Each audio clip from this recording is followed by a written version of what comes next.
What's up, everybody? I'm Ace, and I'm here today to talk to you about Mont Blanc Explorer. So, welcome to the Attack of the Clones. This is the third day in a row of either a clone or a heavily inspired by fragrance. And this one is, like I said, from Mont Blanc. This is Mont Blanc Explorer, and it is a clone of the very well-known Creed Aventus. This is one that is very popular.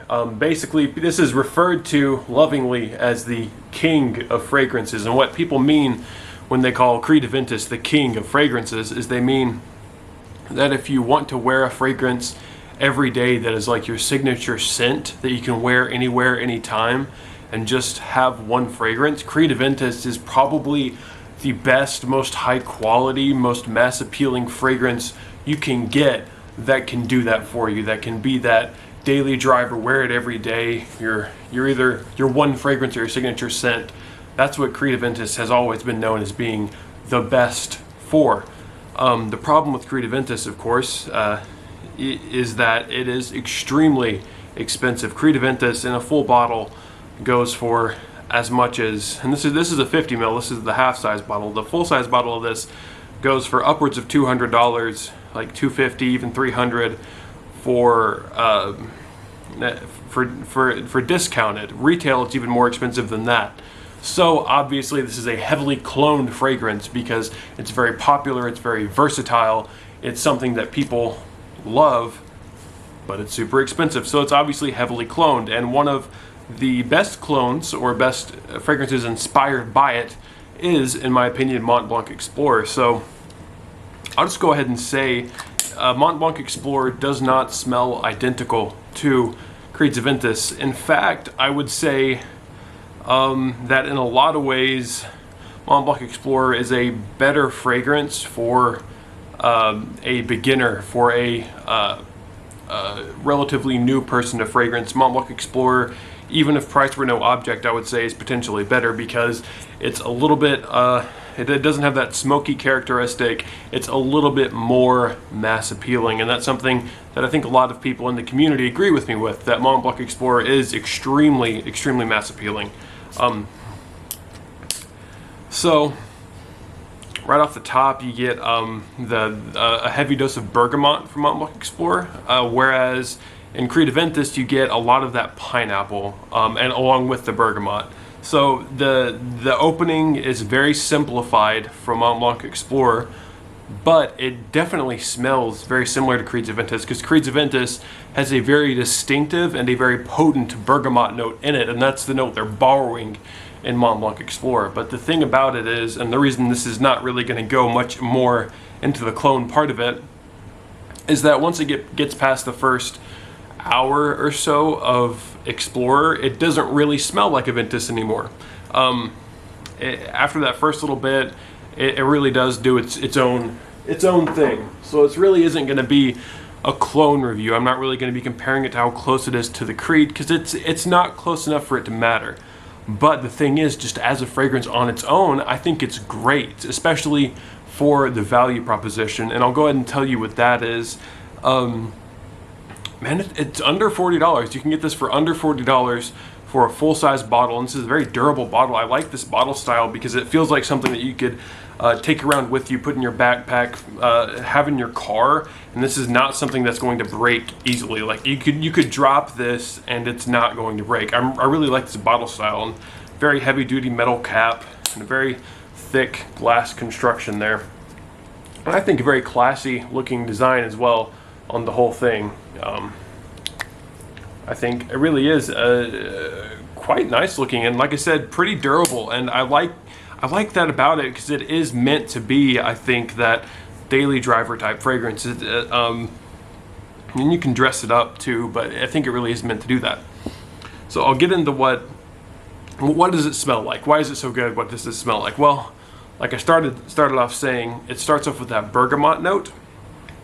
Bergamot, if you don't know, comes across kind of like a sweetened citrus, kind of in between a lemon and a lime, and it's a very appealing fruit. It's a very good smelling fruit, and underneath that nice citrus is, I would say, some light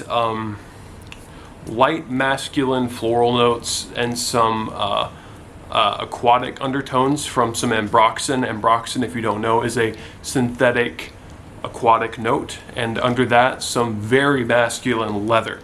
So you get heavily bergamot, a little bit of like maybe jasmine, some masculine florals, and then some nice aquaticness to back that up, and some leather to bring it home. And you don't necessarily get a lot of that leather in the beginning, but as it goes on, that leather comes up and the citrus goes down. So as it gets into the later parts of the fragrance, as it's been on your skin for 4 or 5 hours, it'll be a very masculine leathery scent. But at the beginning, it's very, very fresh, very clean smelling. Not that it ever smells dirty, but it's just that later on you do get more of the leather than you do of the fresh and clean vibes.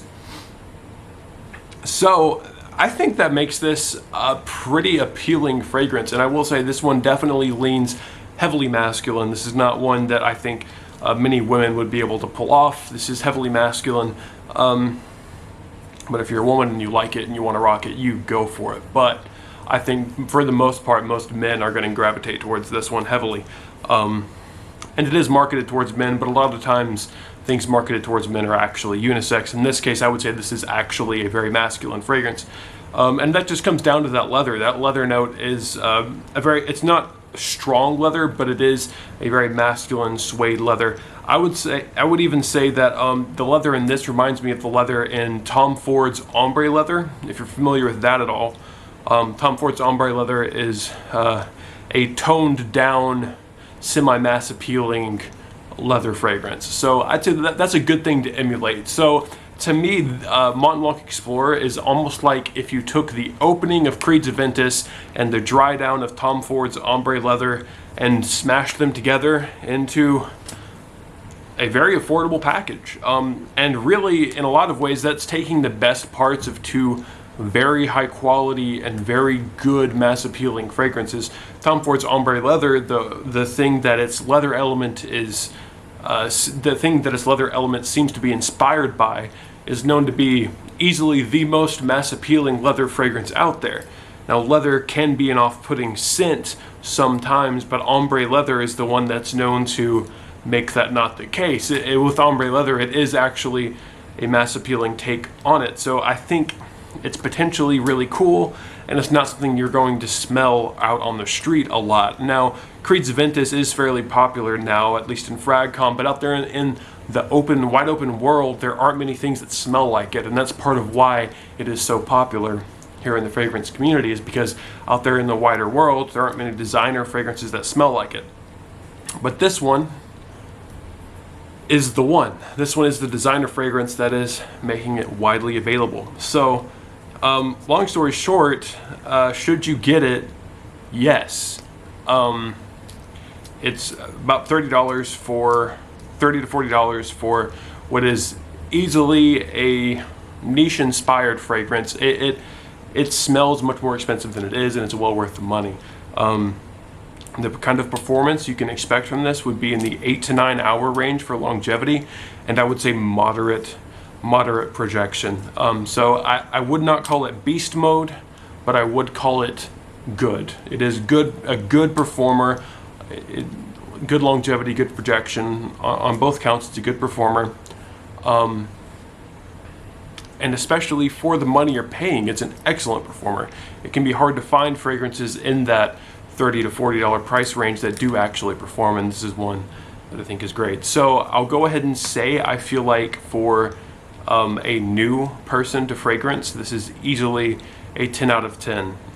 If you only have a couple, or if you don't have any fragrances, this could easily or should probably be your first purchase, or one of your first purchases. This is one that covers a lot of bases. It fills a lot of different niches, and it does them all very well, and it does them without smelling too much like anything else, and that's about the most you can really ask for.